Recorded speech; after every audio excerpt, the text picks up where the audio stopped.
guess what? It's time again for the next fun-filled episode of the Main Street Randyland YouTube channel. Yay! I don't know. Well, we're back over here at Randyland. People were asking, what about all that stuff that's around my Woolworths lunch counter, and pointing out a few things. So I figured, well, look, here we are. We might as well point out a few things. And one of the things that kind of jumps out at me as you look around, and you look at stuff. Look, you look up there, and what do you see? It's like general merchandise. Well, what is that? Because this is stock that I had from the games over the years, and I tried to put it in places and be able to find it. I didn't even realize it was still there until I just looked up. But you have your Apple and your strawberry and your tomato radio. I mean, these were items that you would win back in the day in the arcades. It would be an Apple, it would be an AM radio, and you would take it to the beach. Look at me, how cool I am. I can hear the radio on my Apple or my tomato or my strawberry. And then you had, the ducks with the candle, and the guy's suit over here, that's an address book. The boat in the bottle, and the strawberry candle there. She's always cute, the strawberry patch girl. And the little mouse there had a candle, a little Mickey Mouse. And, here's the rotary tool that would go along with your Dremel. You have the chicken in the nest with some ceramic eggs. And this is all good stuff. You look on top of the ice machine and you have a couple cameras. So these are professional broadcast cameras, and, they're in my collection. So where am I going to put them? So I put them on top of the ice machine. What a good spot for them.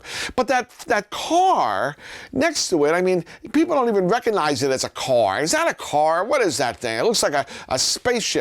That's a car. And it's actually a bumper car. What do you mean a bumper car? You can't ride in that as a bumper.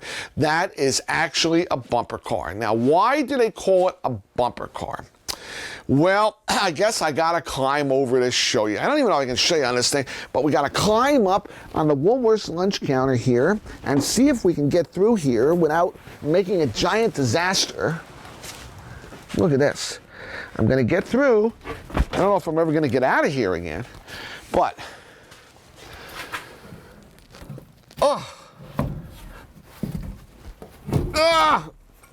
this actually has a lot of weight to it. Oh, God, it's a two-hander for sure. This is solid, probably poured lead. I would say it's gotta be 30, 40 pounds if it's an ounce. And the wheels are ball bearing wheels. You see that? They barely turn right now. They'd have to be, this one doesn't turn at all. A little bit, I'd have to force it. They'll have to be replaced. Little, L brackets here on the side. So what is that thing? What would you do with that thing? Well, I don't want to scratch the counter, so let's put them up here. Do you see how it crushed the box? All right, well, it would be on this side like this. Picture this at a game stand on the boardwalk. Well, you'd walk right by that thing, wouldn't you? Well, because it's only part of it. This would be on a wooden track that would go down maybe 10 feet this way and down 10 feet that way. And the track had grooves in it for the wheels to ride. And it had nails going all the way down. Very precisionally nailed. Every nail was even, about the right height, about the spacing. Think of it like a wheel. The wheels would turn around and the arrow would stop on the indicator and people would bet on the number. Same premise as the bumper car game. But the numbers and the pegs were horizontal. The operator would take the car and he would slide that car really, really hard, slam it one direction or the other. At the end of the line of the wood was heavy rubber. The bumper car, you see the sides here are flat, would bang into the rubber and bounce back the other direction. And bounce into the rubber and bounce back the other direction. And it would bounce, bounce, bounce because of the heaviness of the vehicle. Meanwhile, here would be a rubber indicator. That's why it's sticking out like that. And it would be, screwed in. You'd have a little piece of rubber that would rub across the nails on the track. And the track would have labels. This would be, you know, number 1 or number 2 or sun or pop or the star, whatever symbols like it would be on a wheel. So instead of the wheel going around and around and around and around and stopping on its indicator, the bumper car was the indicator. You'd slam it this way, slam it that way, it would bounce, bounce, bounce, bounce, bounce, bounce, bounce, bounce. Eventually it would stop with the rubber indicator being on one of the winning symbols. And that was how you played the game. This was a game on the boardwalk. I'm sure at one point this was probably silver. You know, I bet if I hit it with a sandblaster very lightly, this would all just be all bright silver color again. It wasn't chrome colored, that's for sure, but, you know, lead, just like solder, it'll become silver. And you would bet on it just like a wheel. Why don't they have anything interesting like that today?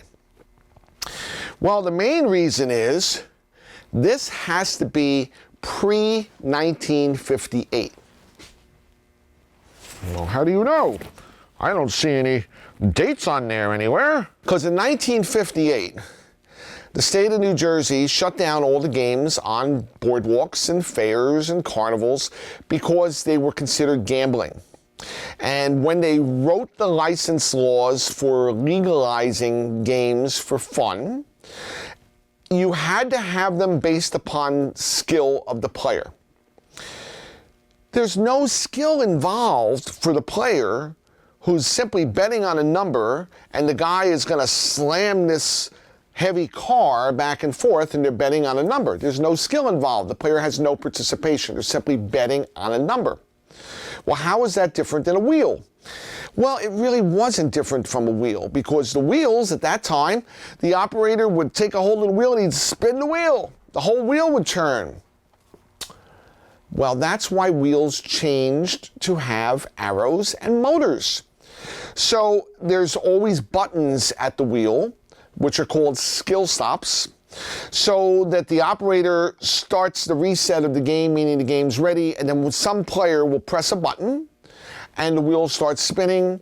A certain amount of time, which is preset by the operator, will reach and then allow somebody to press the button again to stop the wheel. So the start and the stop of the wheel is controlled by the player, not the operator. That makes it a game of skill, because theoretically, the operator has no control over it, and the player is controlling the start and stop of the game that he's basically betting on. Now it's a game of skill. But you can't do that with the car, because there is no motor that's going to make the car run with a start. I guess you could, you know, put some kind of today batteries in there and, you know, kind of, but back then they didn't have that stuff. So what would you do if you wanted to be elaborate? Maybe you could, you know, make the track, you know, tilt this way and tilt that way. But you're talking about a lot of engineering that they weren't going to do back in the day. So that was the end of the bumper car game, because it couldn't be run as a game of skill. Now you'd say to yourself, well, what's the difference if the operator is going to, you know, do it? I'm just betting on a number anyway. Well, the difference is, if you're running a game, whether it's a wheel or whatever, you're doing it all the time like anything else you do all the time, you know how to do it. So if I'm the operator and I'm running this game and I'm doing it all day long, I kind of know if I shove this thing, and I'm standing in the middle, and I shove this thing as hard as I can, and it's going to bounce, bounce, bounce, bounce, bounce, bounce, bounce, it's going to kind of stop in the same area as it would do any other time that I did it. Because what are the factors involved? The factors are where it's starting and the strength of the push. And if I'm going to do it as hard as I can, my strength is pretty much set in a certain parameter. So it's going to end up in a certain parameter. So then if I didn't push it as hard, theoretically, it's not going to stop in that area. It's going to stop in another area. And as your body remembers muscle movement, if you do things enough times, you kind of get to instinctively know that if you did it with a certain type of push and you started in a certain area, that it's going to end up in a certain area. So the operator could basically control the outcome, not within a peg, but the general area of where it's going to stop. So if you have people who are betting on numbers that are over here, as the operator, I kind of don't want it to stop over there. I want it to stop over here. So I kind of know how hard I'm going to push that and get it to go back, and oh, it went over there. Try again. That's why operators are not supposed to have control with the outcome of the game, because now it's no longer the player controlling it. It's no longer a game of skill. So the bumper car ride, or should I say game, is a piece of history from the boardwalk. You know, I'm sure there's a few around here and there, probably on some old operator's desk. But here's one sitting at the Woolworth's lunch counter. Where else could you find one? So we'll pick him up again. He's hard to pick up. And we got to get him back up top.